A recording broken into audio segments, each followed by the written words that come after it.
Hi everyone, I'm Jay West and the TV show is Directions. Good to have you here today. Directions is all about transitions in life, good or bad, and how you handle them, mostly with God or without God, and how that influences your life.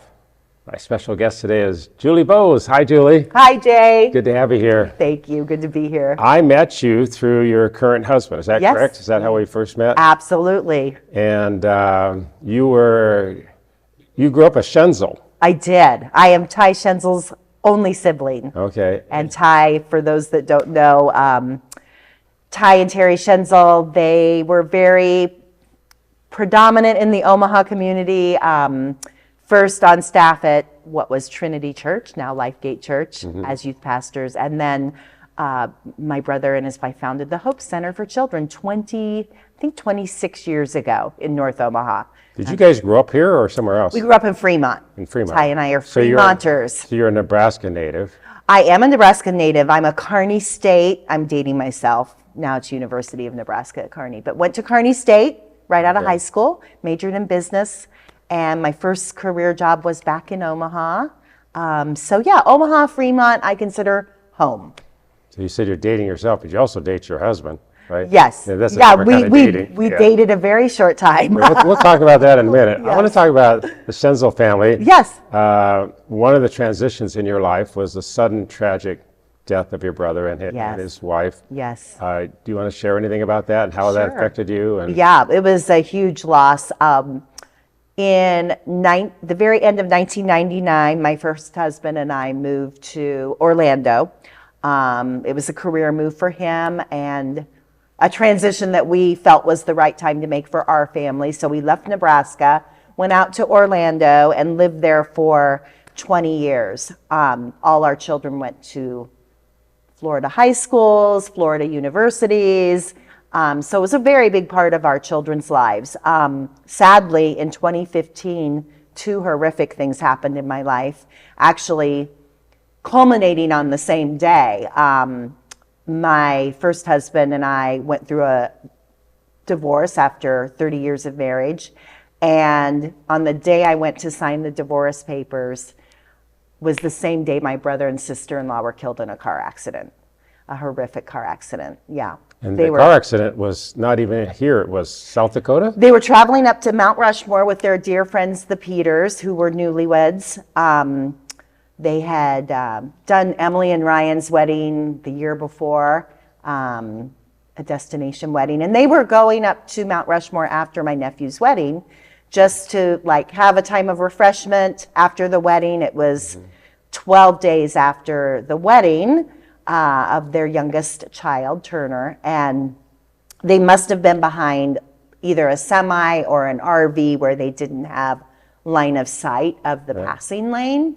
And when they went into the passing lane, they were hit head on by a car going the wrong way down the interstate. Yeah, I remember that. I remember that, how we all felt at the time. I didn't know you at the time.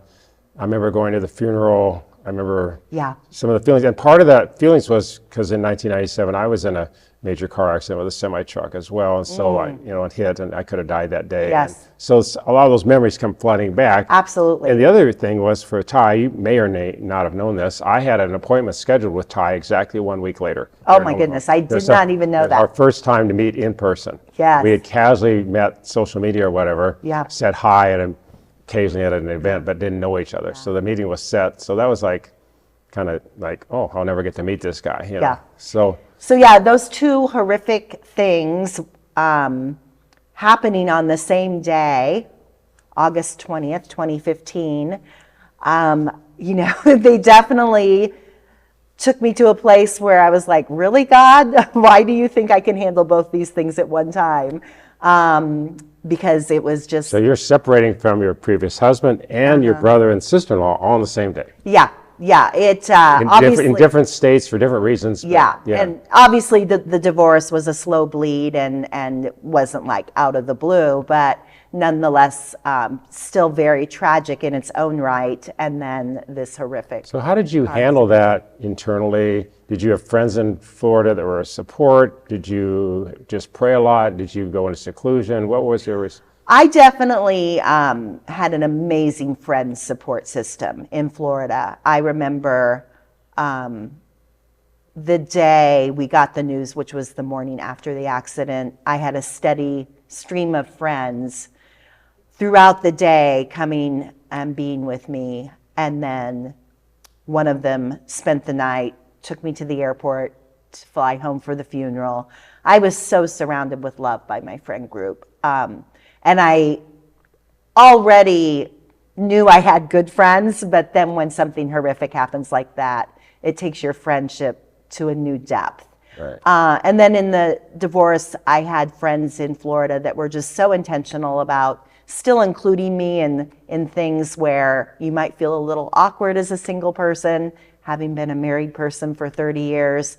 And I saw the value and importance in that too. I intentionally set myself to say I will not become a cave dweller when I'm not at work. I purpose to every single weekend have contact with humans because I was just like, I need to know that I can still be out there in the world as a new single person, doing life well. How did your relationship with God interplay with you during those days? You know, my relationship with the Lord went deeper. I thankfully had a very strong foundation. I became a believer at 26. I grew up in the Episcopal Church, and while I was away at college, my brother Ty got saved, my parents both got saved, and then I got out of college and I went, oh, we're not going to the Episcopal Church anymore.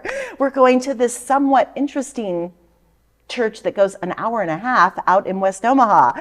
And, you know, it was probably within like 3 years of getting out of college, 4 years out of college, where I was like, oh, so yeah, this. when you say you got saved, because at first I heard you say you grew up in the Episcopal Church, but then Yeah. you said your parents got saved, Ty got saved. Yeah. So at some point, for everybody, including you probably, the relationship with Jesus clicked?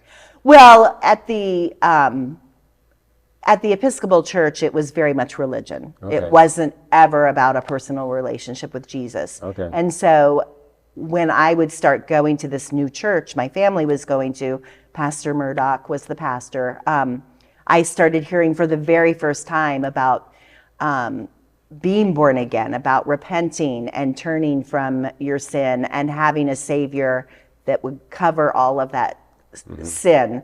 And so, you know, for me it was like, oh, I've never heard this before. Right. And so it was a very, and Pastor Murdoch always preached a lot on lordship. It wasn't just like salvation to get you into heaven. It was about, no, now the Lord is going to be calling the shots in your life.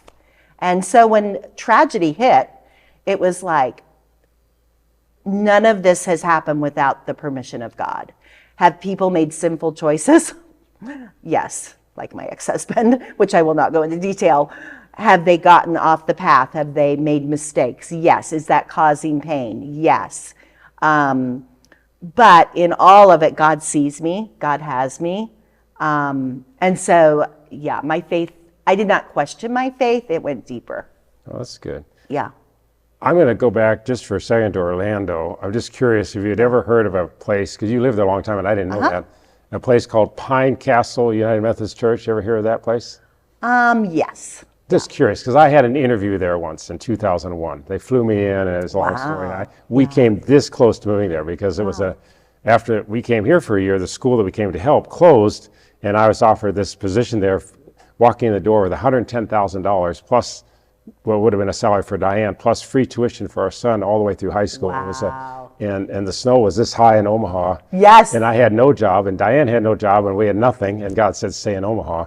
Isn't which that is really weird, but we amazing? came this close to moving to Orlando. So. Well, it was a United Methodist Church that we moved to Florida for. My husband I at know the that. time was Not a lot worship about that, pastor. but maybe I'll talk about that another time. But how different transitions in our life affect us. Yep, definitely. Okay, so you went through the divorce, and at some point, you decided to come back to Omaha or to Nebraska? Yes. So 2015 happened. I continued on in the career that I had.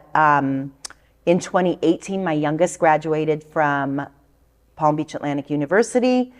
So now all of my children had graduated their universities and left Florida. Okay. So I was sitting in Florida, single, with a great career, but nonetheless single. And my daughter so happened to choose Omaha as her place to launch her career. So I had my brother and sister-in-law's 4 children in Omaha. I had my daughter in Omaha, and then 3 sons living elsewhere, but all in the general Midwest area. So I was like, all my people, because I really consider now my 4 nieces and nephews as my kids too.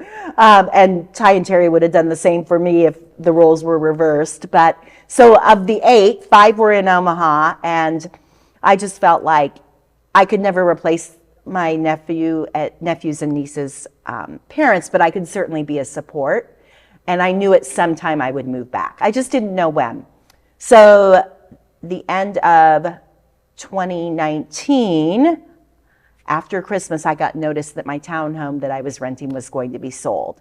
And this is the second time that had happened. And I was like, if I'm going to move again. I hate that feeling. But yeah, if I'm going to move again, it's going to be back to Nebraska. I am not going to move one more time in Florida. And so that was kind of the push that got me thinking about the timeline. And keep in mind, this is 3 months before COVID. So I started looking for a job opportunity because I was only 61. I knew I would need a job for about 5 more years. And a beautiful job opportunity came along in Omaha. And then, so I wrapped up my career in Florida and moved at the end of May. COVID threw a little bit of delay in the timetable, but it all worked out. So just out of curiosity, you were raised here. Now you're down in Florida 20 years. Yes. In all the transitions, family here, job offer, all the different things you're going through, any thought in the back of your mind, weather? No. Really? I love 4 seasons. Okay. And Florida was great, but no. Because I was raised in California. If I was in Florida, I think I would stay. I don't know. No, family's very important to me, and everything was a couple flights away to get to my people, and expensive. You just can't on a whim go from Florida to the Midwest. It has to be very planned. Right. And, so. So you come back and you've got your job and you're getting reacquainted with family and everything else. Friends. I had great friends still here that I knew. You've been divorced how many years at this point? 5. 5 years. Okay. Are you actively kind of thinking I'd like to get married again, or is that just a remote thought and not really pursuing it? No, interestingly enough, in those 5 years, I only had 1 introduction to someone. Online dating, I did not care for. Dipped my toes in it, and I was like, this isn't for me. And my status, this was my stance. If God wants me to marry someone, He is big enough to put them in front of me. Right. I was like, and I'm not bashing people that have met through online dating, because I know there's wonderful love stories from that. But for me, I was just like, Lord, I'm very content in my singleness. So if you want to put someone in front of me, that's great. But I'm not going and looking for them.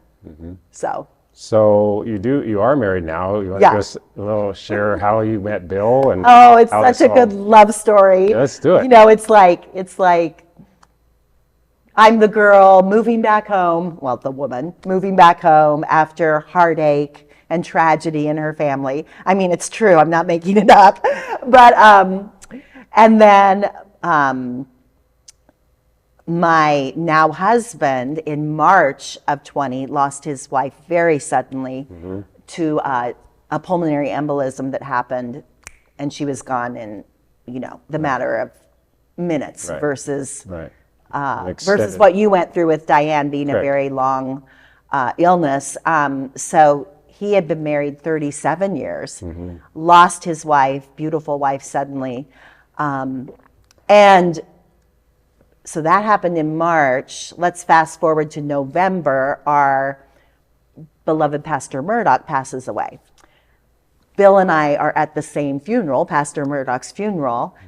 Don't know each other, but we have a lot of mutual friends. And some of those mutual friends went out to dinner with Bill after Pastor Murdoch's service. I was not there, but my girlfriend Ann floated the thought to Bill, are you ready to date again? And Bill goes, I don't know if I am, but I won't turn down an introduction, because if that's what God has. So you actually attended the funeral. We attended the funeral. We were in the same space, and then we went our separate ways after the funeral. Didn't meet at the funeral. So there were 3 of us there. You were there as well. Too. Yeah. Yes, I was. And I was at Ty's funeral too. Yeah. So twice I was in a room with you for a funeral, but obviously didn't know. And a cool thing about Bill, he actually knew my brother Ty. Okay. So they went to Asbury College together. They overlapped a year, and they had done some youth group stuff at Trinity together. So that was just like a sweet gift from the Lord, that my new husband knows my brother, because he would, I wouldn't have been able to introduce him to him since they were gone. So Anne throws this idea out at Bill, and Bill's like, I would be happy to be introduced to her. And I happen to know Bill's sister from when I lived here before. We were in the homeschool community together. And so I saw her at a women's Christmas function, and I said, Beth, come over here. I think you have a brother I'm supposed to meet. And so she was like, yes, I'll get you introduced. And so she introduced us the next week at a church, after a church service. And we went on our first date a few days later. Where'd you go? We went to this Beacon Hills restaurant at Aghzarbin for a lunch date. Lunch dates are great. 4.5 hours later, we were both like, wow, there's definitely... Why are lunch dates great, out of curiosity? What do you think? I don't, there's just something about daytime, and like, you're not tired, and I did let him pick me up for the date. I wouldn't normally do that with someone I'd never met before, but I'd met him at church, and he was the fire chief. I'm like, if you can't trust the fire chief, who can you trust? So he's kind of hot, right? Well, yeah, very hot. Sorry, couldn't resist the pun. So anyway, I knew there'd be a few, Jay. I've known you a while. Absolutely, you have known me a while. Yeah, so that first date turned into a second date and a third date, and that crazy guy got down on one knee and proposed like a month after our first date. Wow. So, but Bill has a track record. He did the same thing with Debbie. He proposed like after 6 weeks of dating. So the man knows when he sees what he wants, apparently, when it comes to women. So hopefully I will be the last wife in his life. Yeah, but yeah, for we're hoping for 30 years together. Okay, that would make you about 70, and it'd make him about 120. So Yeah. So yeah. So when did you get married? We got married. We got engaged in January, and we got married in June. Okay. And it wasn't all roses. June of what year? Pardon me? June of what year? That next year. Like, so 5 months after our first date. I'm just asking, but so for my timeline, when I met you, what year was that you got married? 21. Okay. 21. Okay. Yep. Yeah. And hindsight. Because I met him we were casually talked a couple times on social media, but I officially met him in August of 21. So right, you met him after our wedding. Otherwise, you probably would have been invited. Probably. Although we couldn't invite everyone we wanted because of this. You were invited to my wedding, but I wasn't invited to your wedding. What's up with that? Okay. I know. Yeah, so your wedding was incredible. I'm still waiting for a piece of cake. So anyway. Yeah. So so we got married, but hindsight, we probably should have slowed our roll a bit because of our adult children, 7 between us, that all had opinions about the timeline. For his boys especially, it was hard. Yeah. His daughter had the capacity to really get on board with our relationship, even though she was super close to her mom, but I think she just was able to hold the love for her mother and welcoming me in the same breath, whereas for the boys it was more challenging. So we thought, we have adult children, they won't care about the timeline. Hindsight, they did care a whole lot, and we probably could have been a little more sensitive with that. So Rebecca and I double dated with you guys once. Oh, I know. You remember? Yeah. The first one? I don't remember the first one. It was a parade. Oh, yes, the 4th of July parade at Ralston. Yes. On the fire truck. On the fire truck. Yes. You guys were just dating then. It was fun. And Jason came. Jason, my son, came, so we had a chaperone. So just like we needed it with you guys there. But and I went out to coffee with Rebecca early in your dating relationship because I was just like, hey, she's dating a widower. And that is a very different kind of situation.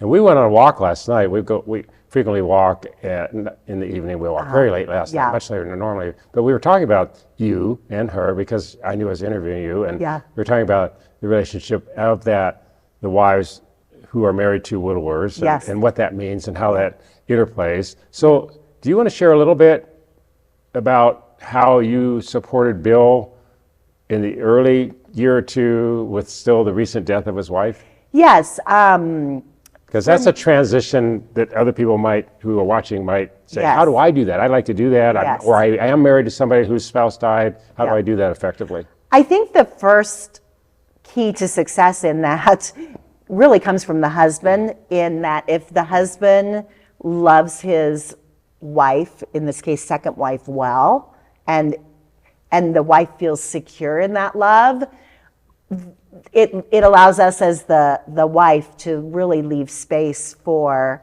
the memory and the honoring of the deceased spouse, because the deceased spouse is in no way a threat to us. Right. And it was no one's choice that happened. Correct. So for me, I could hold Bill's love for Debbie and his love for me. I could hold those two things. And I know you only have one child, but both Bill and I have multiple children, and we equate it to that, like, you never think you can love a child as much as you would love your first child, but lo and behold, you do. And then another thing for Bill and I is, like, I'm very different from what Debbie was as a person. So in some ways, like, there's not a lot of comparing that happens. It's not a competition. It's just, that was part of his story, and Debbie was in a ton of chapters, and now I'm going to be in some chapters of his story. I have a little phrase, it's not competition, it's recognition. Yes, so I like that. You don't compete with somebody else or somebody else. The Bible even is clear about that. Don't compare yourselves one to another. Oh, absolutely. But you recognize giftings, you recognize strengths, you recognize weaknesses. I mean, I was told before I even started dating, a good friend of mine here in town just said, if you ever fall in love and get married again, you'll love your second wife different than you love your first. I didn't know what that meant until I know what that means now. Simultaneously, Rebecca loves me differently than Diane did too. Exactly. So both of those are dynamics that are new and maybe new to you as well. And some people easily can adapt to them, and others it's more difficult. But it sounds like it's pretty easy for you. It is, and a lot of that is having a secure identity in Christ. Like, my identity is not rooted in what Bill thinks or doesn't think of me. My identity is in Christ, and I have that very firm foundation. And then the second thing that helped me, I have a beautiful stepmom, and she married my father 5 years after my mom died of cancer. And my stepmom has always left space for my mom's memory. So I had that model to me so beautifully, still do. She's 96. And so that helped me as well. Good. Yeah. So I know you also, we talked about this briefly, and I don't know the history of Bloom Dance Studio. I want to just segue, how did that begin to happen and all that here in Omaha? We only have about 3 minutes left, but let's wrap it up with some of that. Well, when I was looking for a job opportunity, I knew that the industry I was in, which was the vacation ownership industry, did not exist in Nebraska. This is not a place people buy timeshare or vacation ownership. So I knew I had to find a career that would be related to just my skill set of experiences with management, marketing, sales, organization. And Bloom Dance Studio is celebrating their 10th year in Omaha this year. And they were at a stage in 2020 where they were growing so quickly, exponentially, that they needed someone to come on board to kind of take them to the next level. And I had the skill set to do that. So Aaron Jensen, the owner, said, you know, Julie, this is what I can afford. This is what we would need from you. I interviewed with her like advisory team and took the position. And it was definitely such a gift both ways, because I grew up with my daughter as a dancer. So I've been a dance mom forever. I know the industry well. But I also brought a lot of skill set that she didn't have in the current staff. So And we've yeah. been to a couple of the productions. They're amazing. You have more Yeah. than one location, aren't there? We have 4 locations now, and then out of Bloom, Evergreen Dance Company was birthed, and that's a nonprofit contemporary Christian dance company. My daughter is the artistic director of that, and I'm very involved with that. I do all the costuming, I help with the marketing, and yeah. And I know we saw, and I can't remember what we saw part of the dance team at Lifegate Church or something. Yes, Evergreen Dance Company does a lot of guest dance performances in the church community as well. Right. So using dance as a vehicle to tell God's stories is their mission. You should have her on sometime. Okay. She's amazing. Give me the connection and we'll do it. Yeah. Yes. Yeah, for sure. So we have a minute and a half left. Yes. Anything you just want to wrap up with? Anything that's just on your heart or mind to share? I would just say, here I'm 67, a new transition for Bill and I, 2 years into our marriage, not 2 years, 5 years into our marriage. He's running for state legislature. Right. So District 14, John Arch's term limited out. He had a passion to run for office, but he needed my blessing, and because he knew it would be a team effort. And he retired from the fire department. He retired from the fire department 2.5 years ago, and now feels called to run for this office. So it's another transition. Right. And if he becomes senator, which I pray he will, that'll be a transition. Right. But the key thing is just being open to what God's calling you to do, no matter the age or season of life you're in. Right. Yeah. And a lot of those things happen intentionally, but some of them happen by surprise. Exactly. And that's what my next show is going to be about, the surprises in life that are really helpful and good in your life, not the bad stuff. Yeah. Because we focus on so many, it's human nature, we often focus on the bad stuff. Yeah. There's some of both in life. Yeah. Yep. So thanks a lot for being on You the bet, show. Jay. You're My amazing. pleasure. You're a blessing. I hope you enjoyed the show. Hope you'll tune in next time on Directions to hear about transitions in your life and how you can work through them and walk through them. Thanks so much for tuning in. We'll see you next time. God bless you. Bye-bye.